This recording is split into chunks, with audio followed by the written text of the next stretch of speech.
الحمد لله رب العالمين، والصلاة والسلام على سيد الأنبياء والمرسلين وعلى آله وأصحابه وأولياء أمته أجمعين. أما بعد فأعوذ بالله من الشيطان الرجيم. بسم الله الرحمن الرحيم. إن الصلاة تنهى عن الفحشاء والمنكر. آمنت بالله صدق الله مولانا العظيم. فقد قال الله تبارك وتعالى في شان حبيبه مخبرا وآمرا: إن الله وملائكته يصلون على النبي يا أيها الذين آمنوا صلوا عليه وسلموا تسليما. الصلاة والسلام عليك يا رسول الله. الصلاة والسلام عليك يا حبيب الله. الصلاة والسلام عليك يا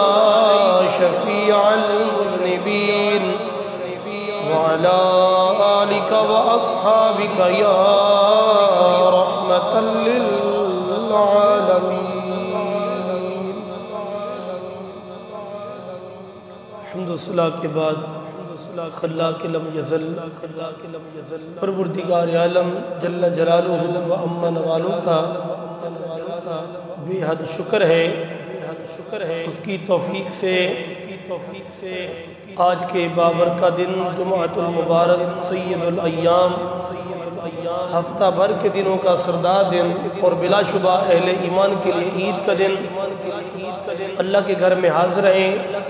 کلمات طیبات کی تلاوت کی. رب العالمین جل جلالہ و عم نوالہ حق سچ بیان کرنے اور اس پر عمل پیرا ہونے کی توفیق نصیب فرمائے. رب العالمین جل جلالہ نے سورۃ عنکبوت کے اندر ارشاد فرمایا کہ ان الصلاۃ تنہی عن الفحشاء والمنکر. بے شک نماز بے حیائیوں اور برائیوں سے، برے کاموں سے بچاتی ہے. اللہ رب العالمین جل جلالہ کے خوش نصیب لوگ جو اس کی محض رضا کی خاطر اور صدق یقین کے ساتھ وہ اللہ کی بارگاہ میں سربہ سجود ہوتے ہیں. تو یہ جو نعمت کا ذکر ہوا ہے کہ نماز بے حیائی اور برے کاموں سے محفوظ فرماتی ہے، یقینی بات ہے کہ صدق و صفا اور یقین والے جو لوگ ہیں جب وہ نمازیں ادا کرتے ہیں مکمل شرائط کی موجودگی میں تو ضرور رب العالمین جل جلالہ انہیں ان نعمتوں سے سرفراز فرماتا ہے.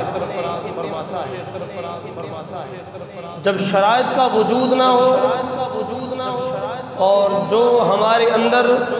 روحانیت کا ایک تعلق ہوتا ہے غذا کے ساتھ جس کا تعلق وابستہ ہے، جب اس کے اندر ہی شک اور شبہ پیدا ہو جائیں بلکہ شک شبہ سے بھی آگے قدم بڑھ جائے اور یقین تک بندہ پہنچ جائے کہ ہم کیا استعمال کر رہے ہیں، کس طرح استعمال کر رہے ہیں، تو پھر یقینی بات ہے یہ اعتراض نہیں وہ کر سکتا آدمی کہ نماز کے بارے میں تو رب العالمین جل جلالہ نے قرآن پاک میں فرمایا کہ بے حیائی اور برائی سے بچاتی ہے. ہمیں تو نماز بے حیائی برائی سے نہیں بچا رہی کیونکہ اس کے اندر کہیں نہ کہیں ہم سے ہی کمی واقع ہے. رمضان کا اگر کوئی روزہ رکھتا ہے سارا دن چوری کی لائٹ کے اے سی چلنے میں وہ اندر رہتا ہے اور پھر وہ کہے 30-29 دن کے روزے رکھنے کے بعد جی جو روزے کے فوائد طبعی ظاہری طبیعت کے اندر ذکر ہوتے ہیں، ہمیں تو ایسا کوئی فائدہ نہیں ملا۔ اسی طرح اگر کوئی رمضان شریف کے اندر جو نیکی پہ ابھارا گیا تھا کہ دوسروں کو روزہ افطار کراؤ، سحری کراؤ، پورا مہینہ گزر جاتا ہے، لوگوں کو تو پڑوسی کا بھی پتہ نہیں ہوتا، پھر وہ کہتے ہیں کہ ہمیں فائدہ نہیں ہو۔ اسی طرح نماز کا جب ذکر آتا ہے تو بہت سارے لوگ کہتے ہیں جی ہم نے نماز پڑھنے والوں کو دیکھا ہے، ان سے تو ہم اچھے ہیں۔ اس بنا پر کیا ان کی جو نماز ان پہ فرض عین ہے وہ معاف تو نہیں ہو جاتی؟ انہیں نماز تو انہیں پڑھنی پڑے گی۔ باقی اگر وہ کسی پر تنقید کر رہے ہیں، اگر واقعی وہ ایسا ہے تو اللہ جانے بندہ جانے، پر اس طرح کے نماز خود بھی ادا نہ کرنا، بعض دکانوں، ہوٹلوں، مختلف جگہوں پر بیٹھ جانا اور پھر نماز پڑھنے والوں پر باقاعدہ ایک وہ نظم کا پورے کا ایک سلسلہ وہ گاڑ دینا، کہہ دینا کہ بابا ان سے تو ہم بہتر ہیں، کیا یہ نمازی ہیں، اور مختلف اس کا وہ بہانہ اور عذر وغیرہ وہ بناتے ہیں اپنے دل کو جھوٹی تسلی دینے کے لیے۔ لیکن یہ تسلیاں اللہ کی بارگاہ میں تو کیا بندہ بولے گا جب رب العالمین جل جلالہ پوچھے گا کہ ہم نے تم پر نماز فرض کی تھی، 5 نمازیں، 50 سے 5 کی، اور ثواب تو ہم نے 50 کا ہی تمہیں دینا تھا، ہماری جانب سے تمہارے اوپر لازمی تھا، اور تمہارے اندر تمام شرائط بھی پوری پائی جا رہی تھی، یعنی تم معذور نہ تھے، تمہارے اندر کوئی شرعی عذر بھی نہ تھا، تمہارے اوپر نماز پڑھنا ضروری اور واجب تھا، پھر تم نے نماز کیوں نہ پڑھی؟ تو بندہ وہاں جو یہاں ہم کسی بھی نماز کے لیے کہنے والے کو جو بڑی چرب زبانی کے ساتھ بڑے سمجھتے ہیں کہ فصاحت، بلاغت اور بڑی مضبوط کلمات کے ساتھ ہم نے جواب دے کے چپ کرا دیا، اللہ کی بارگاہ میں بندے کا کیا خیال ہے کہ کیا جواب دے گا؟ روز محشر کے جان گداز بود، اولین پرسش نماز بود۔ قیامت کے دن اعمال میں سے سب سے پہلا عمل نماز کے بارے میں پوچھا جائے گا۔ اعمال میں سے بقیہ اعمالوں کا ذکر بعد میں ہوا، عقائد کے بعد جب اعمال کی باری آتی ہے تو سب سے پہلے جس عمل کی بات ہوتی ہے وہ عمل نماز ہے۔ جس عمل کے اندر کوتاہی و غفلت کی وجہ سے آج ہماری مسجدیں ویرانی کا شکار ہیں، اور آج بھی لوگ کہتے ہیں جی ان کو لوگوں کو اصلاح کرو، لوگوں کو بتاؤ۔ کیا لوگوں کو اب پتہ نہیں ہے کہ نماز فرض ہے، کہ رب بھی ہمارا ہے؟ ویسے تو اپنے معاملات کے لیے انہیں پتہ ہے کہ کہیں اگر کچھ نمبر کھیلا تو نمبر نہ لگا، یہ ایک الگ بات ہے، وہ جائز تھا نمبر یا ناجائز تھا، نمبر نہ لگا تو نمبر کے لیے تو نماز پڑھنی یاد آ گئی۔ لمبی لمبی تسبیح کتنے وظیفہ دے دیا کہ لمبی دیر بیٹھ کر دعائیں مانگنا، جو سجدے میں پڑے رہتے ہوئے دعائیں مانگنا بھی یاد آ گیا، لیکن 5 وقت کی جو نماز فرض عین ہے آخر وہ یاد کیوں نہیں ہے؟ ایسا نہیں ہے کہ پتہ نہیں ہے، وہ دور چلا گیا کہ جب لوگوں کو بتاؤ کہ نماز بھی کوئی چیز ہے، اب تو بچہ اس چیز سے واقف ہے۔ ہماری اپنی غفلت ہے، نادانی ہے، سستی ہے، ہماری کاہلی ہے۔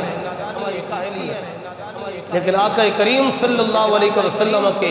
وہ محبوب کلمات جس میں بہت بڑی وعید ہے، امت کے لیے ڈر ہے، جب آقا کریم نے ارشاد فرمایا کہ میرا دل کرتا ہے جب نماز کا ٹائم ہو تو میں کسی اور کو کہوں کہ تم نماز پڑھاؤ، اور میں تمہارے گھروں پہ چکر لگاؤں، جو بلا عذر شرعی اپنے گھر میں بیٹھا ہو دل کرتا ہے کہ اس کے گھر کو آگ لگا دو، لیکن مجھے یہ چیز روکتی ہے کہ تمہارے گھروں میں خواتین ہیں اور چھوٹے بچے ہیں۔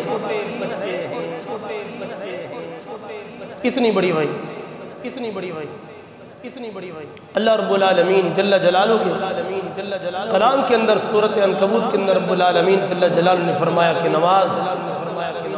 بے حیائی برائی سے روکتی ہے، اور نماز کی جہاں تک فضائل کی بات آتی ہے، میرے آقا کریم صلی اللہ علیہ وسلم، اسی طرح سردی کا موسم ہے، میرے آقا کریم مسجد سے باہر تشریف لائے، حضرت ابو ذر رضی اللہ تعالی حضور کے ساتھ ہیں، میرے آقا کریم صلی اللہ علیہ وسلم تشریف لائے، ایک درخت ہے، اور وہ درخت یقینی بات ہے یہ سردی کا جو موسم ہے یہ خزاں کا موسم ہے، پتے خشک ہو چکے ہیں، میرے آقا کریم صلی اللہ علیہ وسلم نے فَأَخَذَ بِغُصْنَيْنِ 2 ٹہنیوں کو پکڑا، اور ٹہنیوں کو پکڑنے کے بعد میرے آقا کریم نے ان کو ہلایا۔ حضرت ابو ذر فرماتے میں ساتھ تھا، موسم سردی کا ہے، اور وہ درخت کے پتے خشک ہو چکے ہیں۔ آقا کریم نے 2 ٹہنیوں کو پکڑ کے خوب ہلایا، اور جب آقا کریم نے ہلایا تو پتے یقینی بات نیچے جھڑے، ٹہنیاں صاف ہو گئیں۔ میرے آقا کریم صلی اللہ علیہ وسلم نے فرمایا یا ابا ذر، اے ابو ذر، جی آقا۔ میرے آقا کریم نے فرمایا کہ جب ان العبد المسلم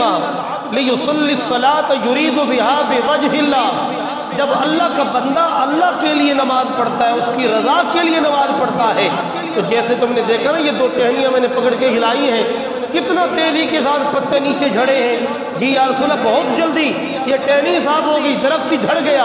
میرے آقا کریم نے فرمایا اسی طرح جب بندہ مومن اپنے رب کی بارگاہ میں نماز پڑھنے آتا ہے، کبھی کھڑا ہوتا ہے، پھر رکوع میں، پھر سجدے میں، یہ بھی اسی طرح ہلنا ہے۔ فرمایا جب نماز پڑھتا ہے اللہ کی رضا کے لیے، بلکہ ان پتوں کے گرنے میں بھی دیر لگی ہے، اللہ اس سے بھی جلدی اپنے بندے کے گناہوں کو جسم سے گرا دیتا ہے۔ بندے کا بدن ان گناہوں سے صاف ستھرا ہو جاتا ہے۔ فرمایا فتحافت عنہ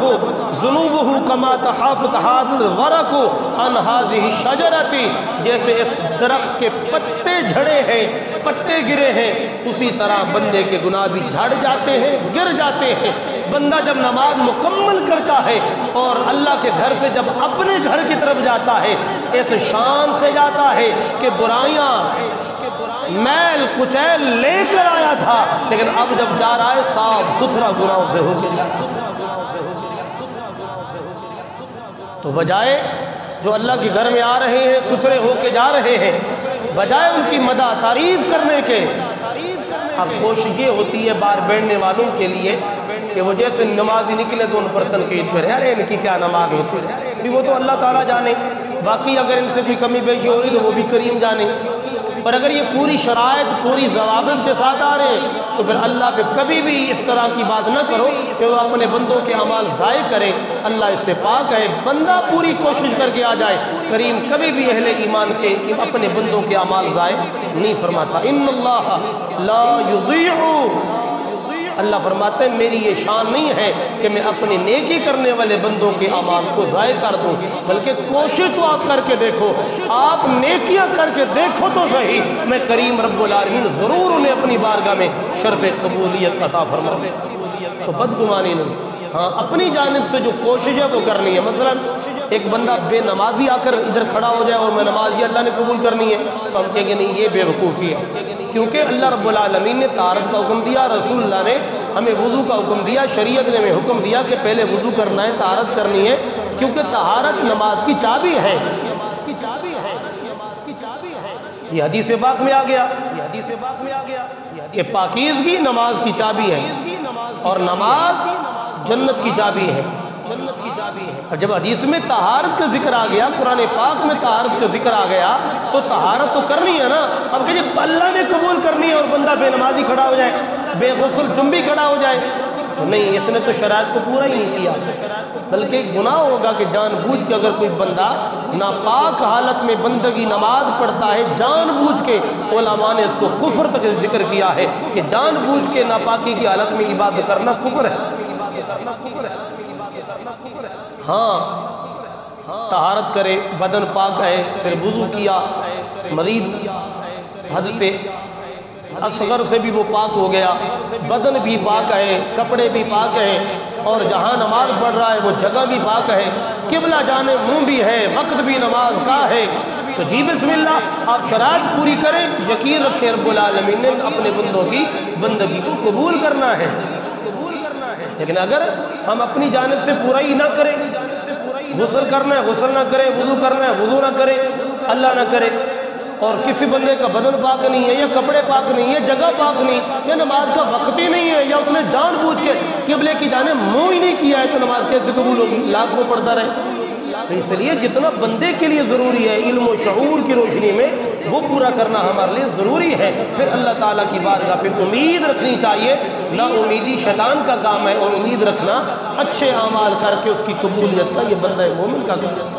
تو میرے آقا کریم نے فرمایا ابو ذر دیکھا ہے یہ دو ٹہنیاں جب میں نے ہلائی ہیں پتے کتنی تیزی سے گرے ہیں؟ جی یا رسول اللہ۔ فرمایا جب بندہ مومن اللہ کی بارگاہ میں آ کر نماز پڑھتا ہے اللہ کی رضا کے لیے پڑھتا ہے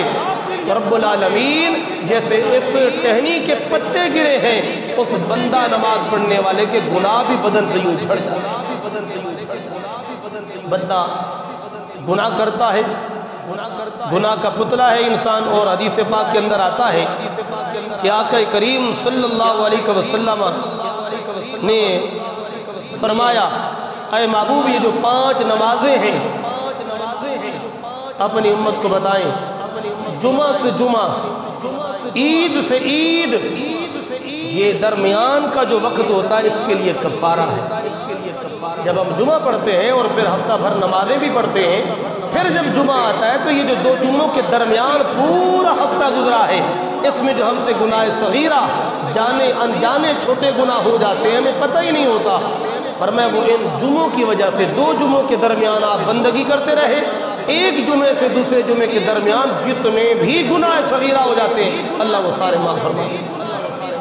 حتیٰ کہ حدیث پاک میں یہاں تک بھی آقا کریم نے فرمایا ایک نماز سے دوسری نماز، یعنی فجر کی نماز پڑھ کے گئے آپ، اتفاق ہے، اور آج کل کا دور تو ویسے ہی ایسا ہے، کسی کی غیبت کر دی، کسی کی چغلی کر دی، کسی کے بارے میں جملے تھے نہیں تو ہم نے کہہ دیا وہ بندہ ایسا ہے ویسا ہے، کتنے گناہ انجانے ہم کر لیتے ہیں۔ لیکن جب ظہر میں آتے ہیں آ کر ہاتھ دھوتے ہیں تو جتنے ہاتھوں کے گناہ ہیں وہ دھل گئے ہیں جی، پھر کلی کرتے ہیں جو کچھ بھی آپ زبان سے گناہ کر کے آئے ہیں آپ کو یاد ہے یا نہیں ہے وہ دھل گئے، پھر آپ چہرہ دھوتے ہیں آنکھوں کے گناہ، سونگنے کے گناہ، پورے چہرے کے گناہ دھل گئے، پھر آپ ہاتھ دھوتے ہیں ہاتھوں کے جو گناہ ہوں گے، پھر آپ مسح کرتے ہیں دماغ میں جو خیالات اللہ نے ان کو بھی دھو دیا، پھر پاؤں دھوئے جو گناہوں کی طرف آپ چل کے گئے تھے وہ سارے گناہ اللہ رب العالمین دھو دیتا ہے۔ اب بندہ جب پھر مزید اللہ کی بارگاہ میں کھڑا ہوتا ہے کہ مالک میں نے ہاتھ کھڑے کر دیے، میری کوئی اوقات نہیں تیری بارگاہ کے آگے، اللہ اکبر تو سب سے بڑا ہے، رب کہتا ہے اس نے مجھے ہی سب سے بڑا کہا،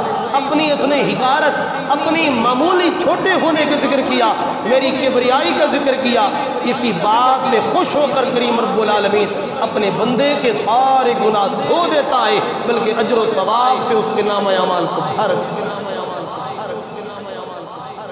بندہ یہ 5 وقت کی ڈیوٹی سمجھتا ہے کہ یار یہ کیا ہے،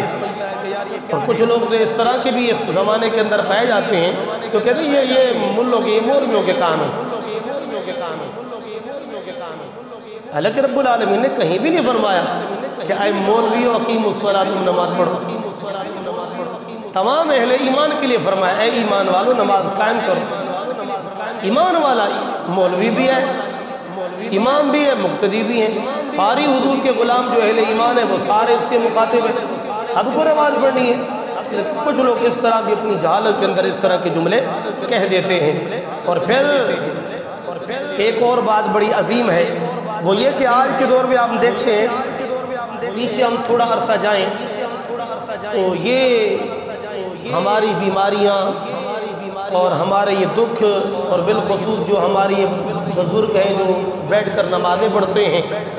اس طرح کا عذر زیادہ نہیں ہوتے تھے، اب یہ سلسلہ بڑھتا جا رہا ہے، اتنا سلسلہ بڑھتا جا رہا ہے کہ ان قریب جو حالات ہیں کہ شاید کوئی بھی کھڑا ہو کر نماز پڑھنے والا شاید کہ نہ ہو، اللہ نہ کرے، سارے ہی کرسی کے عادی ہو جائے کہ بھی کرسی لاؤ، کرسی بچھاؤ، اللہ کی بارگاہ میں بیٹھ کر نماز پڑھنی ہے، کیونکہ اس لیے کہ بیٹھنے کے لیے بڑی شرائط ہے، قیام فرض ہے، فرض اگر بلا وجہ رہ جائے تو نمازیں نہیں ہوں گی۔ بندہ اس خیال میں رہے کہ بس میں جا کے بیٹھ جاتا ہوں نماز پڑھ کے آ جاتا ہوں، یہ تو انتہا کے عذر کی حالت کے اندر ہے، اور اس میں بھی علماء صوفیاء اتقیاء فرماتے ہیں کوئی پرانا انداز اپنایا جائے جو ہوتا تھا، کیا کہ جو عذر والا ہوتا تھا نہیں کھڑا ہو سکتا، رکوع نہیں کر سکتا، تو سجدہ اگر کر سکتا ہے یا سجدہ بھی نہیں کر سکتا تو اشارے سے نماز پڑھے تو اس کو چاہیے زمین پہ بیٹھے جیسے ممکن ہو،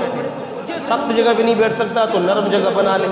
بغیر سہارے کے نہیں وہ بیٹھ سکتا تو کوئی پیچھے سے دیوار ہو یا کوئی چیز ہو ہلکا نظارہ، زمین پہ بیٹھے، کیونکہ زمین پہ بیٹھنا ہی تو عاجزی ہے، اور نماز ہے ہی اللہ کے آگے عاجزی۔ یہ ہماری پیشانی جو اللہ کی بارگاہ میں جھکتی ہے اس کا مقصد یہی ہے نا کہ سب سے اونچا حصہ ہمارا سر ہے، کہ سر ہم کہیں نہیں جھکاتے، کٹ جائے سر نہیں جھکے گا، لیکن رب کے آگے ہم سر جھکا کر کہتے ہیں کریم ہماری تو عزت والی پیشانی بھی تیری بارگاہ کے آگے حاضر ہے، یہی مقصد ہے نا۔ لیکن اس صورت میں عاجزی اگر واقعی بندہ معذور ہے وہ تو جو ٹھیک ہے، موجودہ دور کی یہ کیفیات ہو گئی ہے، لیکن ایک بندہ ہے جو چل کے اچھا سی سلامت آتا ہے جاتا ہے، باہر کھڑے ہو کے آدھے گھنٹے کچہریاں بھی کرتے ہیں، اس وقت بھی گھٹنے میں درد نہیں ہوتا، صرف نمازوں میں اوپر نیچے ہونے میں ہمیں تکلیف ہونا شروع ہو جاتی ہے، ورنہ ہم تو اس میں کچھ نہیں کہیں گے، لیکن اتنا ہے کہ وہ لوگ خود غور ضرور کریں، ایسا نہ ہو کہ اس بہکاوے کے اندر اپنی نمازوں کو ضائع کرتے رہیں۔ ہاں ہم تو کسی کو نہیں کہیں گے کہ کرسی سے آپ فلاں فلاں اٹھ جائے، یہ تو وہ جانے، ان کے طبیب جانے جن سے ان کا علاج چل رہا ہے۔ اگر وہ واقعی کہتے ہیں کہ آپ کی یہ تکلیف ہے آپ اس میں نہ بیٹھیں، تکلیف آپ کی بڑھ جائے گی یا آپ دیر سے مطلب صحت یاب ہوں گے تو اس طرح کیفیت ٹھیک ہے، لیکن آپ تھوڑی اس مسئلے کو آپ دیکھیں۔ حضرت عبداللہ بن عباس حضور کے چچا زاد بھائی ہیں، سوت رہے ہیں، ان کی آنکھ میں پانی اتر آیا۔ اس دور کا جو طبیب تھے انہوں نے کہا بھی آپ کی آنکھ کا علاج ہم کرتے ہیں، لیکن علاج کا فائدہ تب ہوگا جب 5 دن کم از کم، ویسے تو زیادہ چاہیے احتیاط، 5 دن آپ نے جھک کر سجدہ نہیں کرنا، بلکہ کوئی لکڑی، کوئی تکیہ، کوئی چیز بھی اوپر کرو، اس کے اوپر یہ سے کرو، نیچے نہیں جھکنا، کیونکہ بوجھ آنکھوں میں بڑھتا ہے۔ آپ نے فرمایا ایسی آنکھ ہم نے بنوانی نہیں کہ جس آنکھ کے بنوانے کے بعد ہم رب کی بارگاہ میں جھکے نہیں بلکہ ایسے اکڑ کر بیٹھ کر اس کی بارگاہ میں سجدہ کریں، ہم نے اس طرح کا علاج کرایا نہیں ہے۔ دیکھو اللہ والوں کا انداز دیکھیں، اگرچہ ہم اس لیول کے نہیں ہیں، ٹھیک ہے مان لیا، ہمارا وہ تقویٰ بھی نہیں، وہ جذبہ بھی نہیں ہے، لیکن پھر اس کا مقصد یہ ہے کہ بڑی اہتمام کریں، کسی ماہر طبیب سے رابطہ کریں۔ اگر واقعی وہ کہتا ہے، ذمہ اٹھاتا ہے کہ بھی میں اپنی ڈگری، اپنی معلومات کے پیش نظر میں یہ سمجھتا ہوں کہ واقعی آپ ایسے کریں تو پھر آپ ایسے کریں، یہ پھر آپ اپنے طبیب کے تحت، وگرنہ جو حالات سامنے نظر آ رہے ہیں، ہم نے دیکھا ہے شادی حالوں پر بھی ان کو دوڑتے لوگوں کو دیکھا ہے، جی باہر کھڑے ہوتے بھی دیکھا ہے، آتے جاتے بھی دیکھا ہے، اور کہاں کہاں چل کر آتے جاتے دیکھا ہے، صرف مسجد میں آ کر بیٹھنے کے لیے لوگ اس طرح کی کیفیات مزید کرتے جا رہے ہیں اور یہ عمل بڑھتا جا رہا ہے۔ اللہ نہ کرے کہ میں یہ نہیں کہہ رہا کہ جو بیٹھ رہے ہیں وہ بغیر عذر بیٹھ رہے ہیں، لیکن پھر بھی وہ غور کریں، اپنے طبیب سے رابطہ کریں، ایسا نہ ہو کہ نمازیں کسی تھوڑی سی ناسمجھی کے طور پر ہماری نمازیں ضائع ہوتے رہیں، کیونکہ قیام بھی فرض ہے، رکوع بھی فرض ہے، پھر سجدہ کرنا بھی زمین پہ فرض ہے، تو اس لیے یہ بہت ضروری بات ہے۔ واقعی اگر طبیب کی رہنمائی کے تحت اگر وہ کہتے ہیں تو جی بسم اللہ، وہ طبیب جانے، آپ جانے، رب العالمین جانے، ٹھیک ہے بیٹھیں، لیکن وگرنہ اس مسئلے کے بارے میں بہت زیادہ، اب تو ہمیں تھوڑا سا بھی وہ مسئلہ ہو جائے تو ہم بیٹھنے کے لیے تیار ہو جاتے ہیں۔ اللہ رب العالمین جل جلالہ کے محبوب نے فرمایا کہ جمعہ سے جمعہ یہ گناہوں کا کفارہ ہے، عید سے عید یہ گناہوں کا کفارہ ہے۔ اور پھر آقا کریم نے یہ حدیث پاک، یہ آخری جملے حضور نے فرمایا کہ اللہ رب العالمین نے فرماتا ہے یہ جو نماز ہے یہ میرا عہد ہے، میرا وعدہ ہے، جو کہ میں نے محبوب آپ کی امت کے ساتھ دیا ہے، ان کو دیا ہے۔ اب جو نماز پڑھتا ہے گویا کہ میرا عہد پورا کرتا ہے، تو میرا ان کے ساتھ عہد یہ ہے کہ جو میرا عہد پورا کر کے آئے گا میں بھی عہد پورا کروں گا، اسے جنت عطا کروں گا، اور جو نماز نہیں پڑھتا اس نے میرا عہد پورا نہیں کیا، جب اس نے میرا عہد پورا نہیں کیا تو اس کا بھی عہد میرے ذمہ کوئی نہیں ہے۔ اتنی بڑی اہمیت، اس کے بعد باقی باتیں کیا رہ جاتی ہیں؟ کوئی تبلیغ کرنے والا اس سے بڑھ کر، رسول اللہ کے فرمان سے بڑھ کر نماز کی اہمیت کیا بتا سکتا ہے؟ پھر آقا کریم نے 2 جملوں میں فرمایا کہ اے صحابہ بتاؤ، اگر کسی کے گھر کے کنارے پر نہر جاری ہو اور وہ دن میں 5 مرتبہ نہائے تو اس کے جسم پہ میل کچیر رہے گی؟ صحابہ نے عرض کیا آقا وہ تصور میں بھی نہیں ہو سکتا کہ بندہ دن میں 5 بار نہائے اور جسم پہ میل رہ جائے۔ فرمایا یہ مثال 5 نمازوں کی ہے، جب بندہ 5 نمازوں کے لیے اللہ کی بارگاہ میں حاضر ہوتا ہے، کریم اس طرح اس کے گناہ دھو دیتا ہے کہ بندہ تمام گناہوں سے صاف ستھرا ہوگا۔ اللہ رب العالمین کی سعادت ہمیں تا دم آخر تک یہ توفیق عطا فرمائے اور ہمیں صحت کی دولت عطا فرمائے۔ جو ہمارے بزرگ واقعی معذور ہیں، کرسیوں بیٹھتے ہیں، اللہ تعالیٰ ان کو بھی صحت کی دولت عطا فرمائے۔ رب العالمین تمام اہل ایمان کو اپنی بارگاہ میں اخلاص و محبت کے ساتھ سر بسجود ہونے کی سعادت نصیب فرمائے، آمین۔ وما علیہ الا البلاغ المبین۔